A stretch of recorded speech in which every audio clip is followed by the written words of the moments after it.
ಈ ರೀತಿಯಾಗಿ ತುಪ್ಪದ ಬತ್ತಿನ ಹೇಗೆ ಮಾಡೋದಂತ ತೋರಿಸ್ತಾ ಇದ್ದೀನಿ. ಮೊದಲಿಗೆ ತುಪ್ಪದ ಬತ್ತಿ ಮಾಡೋದಕ್ಕೆ ಸ್ವಲ್ಪ ಈ ರೀತಿ ಹತ್ತಿಗಳನ್ನ ತಗೊಂಡು ಈ ರೀತಿ ಉಂಡೆಗಳಾಗಿ ಮಾಡ್ಕೋಬೇಕು. ಆಮೇಲೆ ಹತ್ತಿನ ತಗೊಂಡು ನಾನು ತೋರಿಸೋ ರೀತಿಯಾಗಿ ಸ್ವಲ್ಪ ಅಗಲ ಮಾಡ್ಕೊಳ್ಳಿ. ಅಗಲ ಮಾಡಿಕೊಂಡು ನಾವು ಹತ್ತಿ ಉಂಡೆ ಮಾಡಿಟ್ಟಿದ್ವಲ್ಲ ಅದನ್ನು ಇದ್ರ ಒಳಗಡೆಗೆ ಇಟ್ಟು ನಾನು ತೋರಿಸೋ ರೀತಿಲಿ ಮೇಲೆ ಸ್ವಲ್ಪ ಚೂಪಾಗಿ ಬರಬೇಕು. ಆ ರೀತಿಯಾಗಿ ಮಾಡಿ ಹಾಲಲ್ಲಿ ಅದ್ದಿ ಈ ರೀತಿ ತಿರುಗಿಸಿದ್ರೆ ಆಯಿತು, ತುಪ್ಪದ ಬತ್ತಿ ನಮಗೆ ರೆಡಿ ಆಗೋಗುತ್ತೆ. ಹಾಲಲ್ಲಿ ಸ್ವಲ್ಪ ಈ ರೀತಿ ಡಿಪ್ ಮಾಡಿ ನಾವು ತುಪ್ಪದ ಬತ್ತಿನ ರೆಡಿ ಮಾಡ್ಕೊಳ್ಳೋದ್ರಿಂದ ತುಪ್ಪದ ಬತ್ತಿ ಮೇಲ್ಗಡೆ ಮೂತಿ ತುಂಬಾ ಚೆನ್ನಾಗಿ ಬರುತ್ತೆ. ನಿಮಗೆ ಸ್ವಲ್ಪ ದಪ್ಪ ಸಣ್ಣ ಆ ರೀತಿಯಾಗಿ ಆಗಲ್ಲ. ನೀವು ಅಂಗಡಿಯಿಂದ ತರ್ತಿರಲ್ಲ ಅದೆಲ್ಲ ಅವ್ರು ಇದೇ ರೀತಿಯೇ ಹಾಲಲ್ಲೇ ಮಾಡೋದು.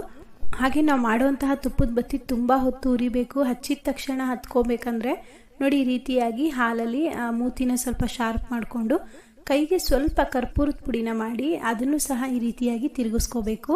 ನಂತರ ಈಗ ನೀವು ನೋಡಿರ್ತೀರ ತುಪ್ಪದ ಬತ್ತಿ ಎಲ್ಲ ಕೆಂಪು ಕಲರಲ್ಲಿ ಅರಿಶಿನ ಕಲರಲ್ಲಿ ಇರುತ್ತೆ. ಆ ರೀತಿ ಬೇಕಂದರೆ ಸ್ವಲ್ಪ ಕುಂಕುಮದಿಂದ ಈ ರೀತಿಯಾಗಿ ತಿರುಗಿಸಿದ್ರೆ ಆಯಿತು.